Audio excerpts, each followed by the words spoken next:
England on the fourth day only need 55 runs to win, courtesy the wrecker-in-chief, Rehan Ahmed, the debutant, who's taken a 5-wicket haul. What a moment for him and his family. The youngest debutant to take 5 wickets and put England in this commanding position to win the series 3-0. We're here for the Dafa News presents KFC Pakistan versus England Test Series.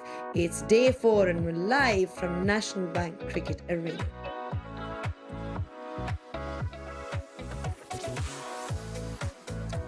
Well, Pakistan are perhaps going to look back at that second innings total of 216, where they gave it all away. Pakistan made 304, and in response, that 100 by Harry Brook put them in a commanding position to make 354 runs.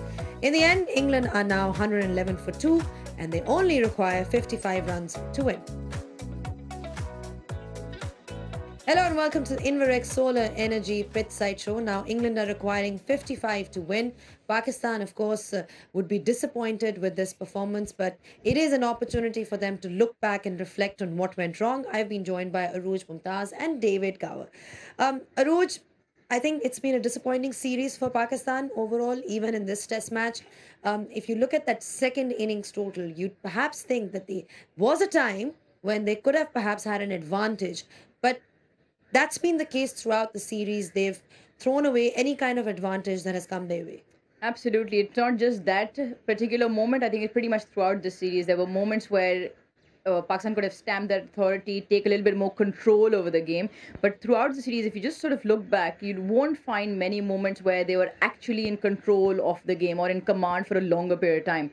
With their bowling, maybe that spell from Abrar where he first burst on, a few moments of brilliance here and there, but nothing substantial or nothing concrete in which Pakistan can be like, right, maybe just there. It was pretty much throughout the series. David, from an England perspective, your batting has been exceptional in that sense. We saw what Harry Brook has done throughout the series. Even Ben Duckett getting a 50 yesterday, considering the fact that, he was brought into the side. I mean, it's been magnificent to see that whoever has been given an opportunity has stepped up.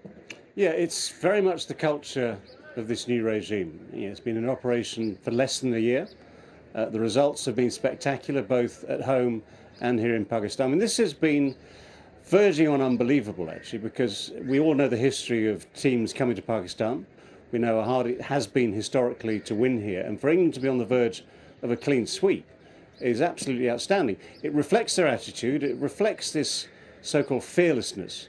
And for instance, for someone like Ben Duckett, who you mentioned there, he's been given free rein to be, well, a free-playing stroke player, because all those shots he plays, the reverse sweeps, the drives, the hooks, the pulls, they're all very natural to him. But of course, what constrains player or has constrained players in previous decades and years in history is the fear of getting out. They seem to have banished that sort of fear. So actually, they play their shots we go abandoned. It means that they take control. You're just saying how rarely Pakistan have had control in the series at all. And it means that England can assume control, not necessarily every minute, every day, but they largely take control and keep it. Well, there's been so much conjecture around the pitches, especially that Rawalpindi wicket and how it's played a part in the defeat of Pakistan. Let's find out from Bazid Khan and Waqar Yunus their thoughts on what the pitches need to do to improve in Pakistan. Pitch Report, brought to you by Inverex Solar Energy. Pakistan on the verge of 4 back-to-back defeats at home, which has never before happened. Got Waqar Yunus with me. Waqar, does the pitches that Pakistan has produced, has that played a role in those defeats? Big role, I think. Go back year and a half maybe, we played against South Africa here, against Sri Lanka here, when all these young fast bowlers, they emerged, and the pitches were good. Pitches had good bounce, and the spinners also came into play, but little later. Over here, I thought we prepared these pitches being a little worried of losing, and when you're worried of losing, you are gonna most of the time lose games, and that's what happened. And Pakistan got to really think hard. are going to, further into the New Zealand series coming up in very few days. So they have to really think hard what exactly they want to do, because these pitches are going to actually discourage the fast bowlers going forward. You're a big advocate of using the Duke's ball. Now, does that Duke ball come into first-class cricket and Test match cricket both? Oh, for me, I will not think twice on that, because if you're going to play on flat tracks, even on a grassy pitches, our conditions allow us to play with Duke cricket ball, because it's got a pronounced seam, and which helps the faster bowler a bit more. It have a little bit more carry. The other question here would be, then the pitches also need to be uniform. The pitches that you play on first-class cricket should replicate the ones that you play on Test cricket on. We've seen videos or photos of green tops, and then you come to a Test match and there's absolute nothing on it.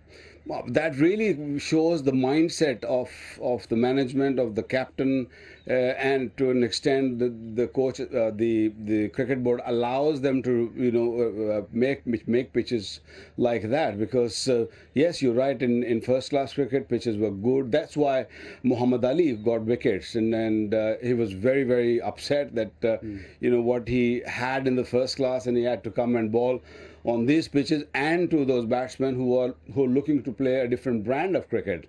And of course, England set the tone on the very first day and really put Pakistan on the back foot. Thank you, Walker. And the word here is that it should be uniform. The conditions should replicate Test match conditions, first-class conditions should replicate Test match cricket. Absolutely. Pitch Report, brought to you by Inverex Solar Energy. Thanks, Baz.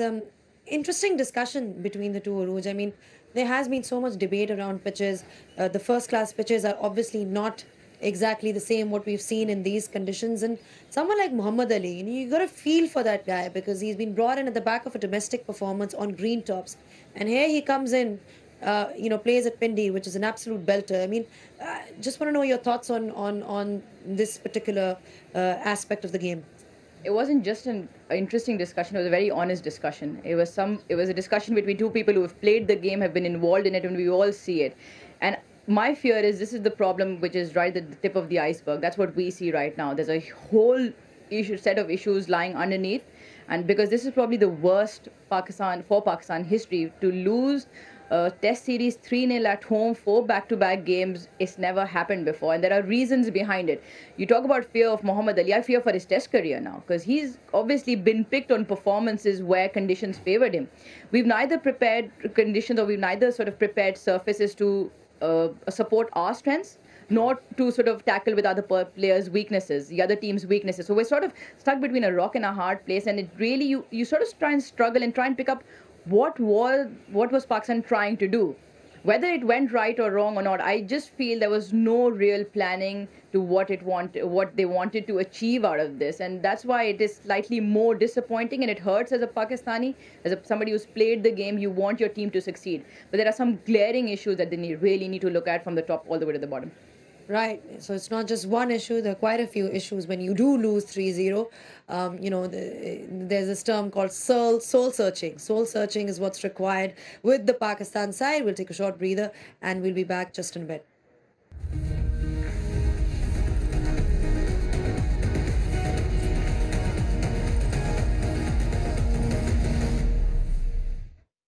Back at the Inverex Solar Energy Pitch Side Show. Now, we've spoken about Babar Azam's captaincy yesterday and just the pressures involved with captaincy. When you lose 3-0, more often than not, captaincy always comes under scrutiny. Let's find out from our experts what they have to say in this regard. Expert advice, brought to you by Inverex Solar Energy.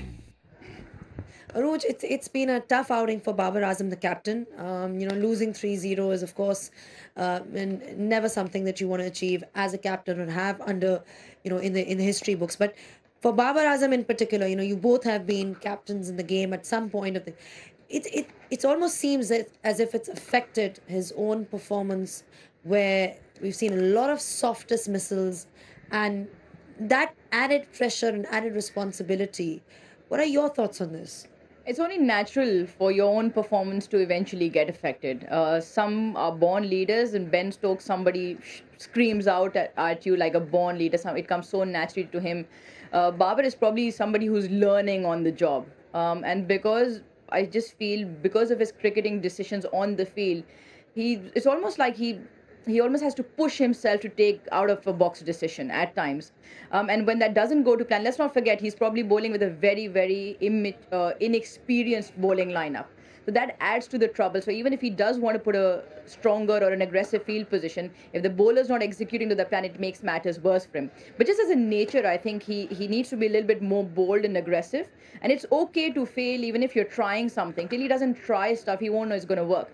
But eventually, cricket is a funny game. Even if captaincy hasn't gone according to the way it has, because there's been a huge difference between the two captains in this series. There's no hiding from that. But on a personal level, I think he'll be disappointed with his performance. Yeah, I mean, we've seen that in so many innings of his that we've seen throughout the series. He's got into a good position, looks good for a big one, and then gets out cheaply. You know, we've got several examples of how it's all gone wrong for him. These are all soft dismissals, David. I mean, Well, yes and no. I mean, yes, you look at that one yesterday and you think 9 times out of 10, 99 times out of 100, Babar Azam will hit that for 4 with ease. And on a day where he picks out mid-wicket, it just looks very different. If you look at the other way, because I want to be able to defend someone who's had a really tough time here.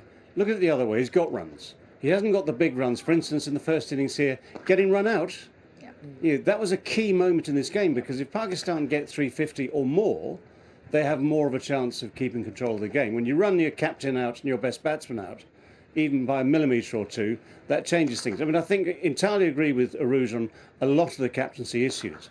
It is easier to be a good captain with good resources, which Ben Stokes has.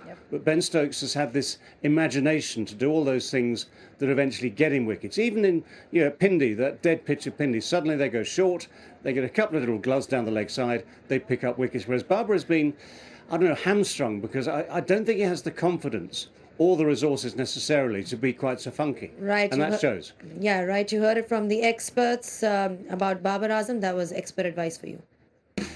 Expert advice brought to you by Inverex Solar Energy. For the last time on the show, let's go over for expert predictions from our experts. Expert prediction brought to you by Inverex Solar Energy. How many overs? How many overs are they getting it in? 34 minutes. 34 minutes? minutes. I was Exactly going to say, there was only one question you could ask, and it's time. How much time? 34 minutes. 34 minutes. Have you got an appointment? It's going to be at least 46 minutes. All right, you heard it from the experts. It's expert predictions. We've obviously, we're on day 4 now of this test match, and we've got some interesting feedback from here. 30 minutes, 34 minutes. We'll find out towards the end. I've got to say, David has been pretty spot on with his predictions so far. But yeah, this is day 4, and we're expecting England to finish things up rather quickly. Pakistan will be disappointed, but I think they can sit back and reflect on a lot of things after this test match. We'll take a short break, and when we do come back, we'll bring you all the live pictures. So don't go anywhere. Stay tuned. And of course, enjoy the series.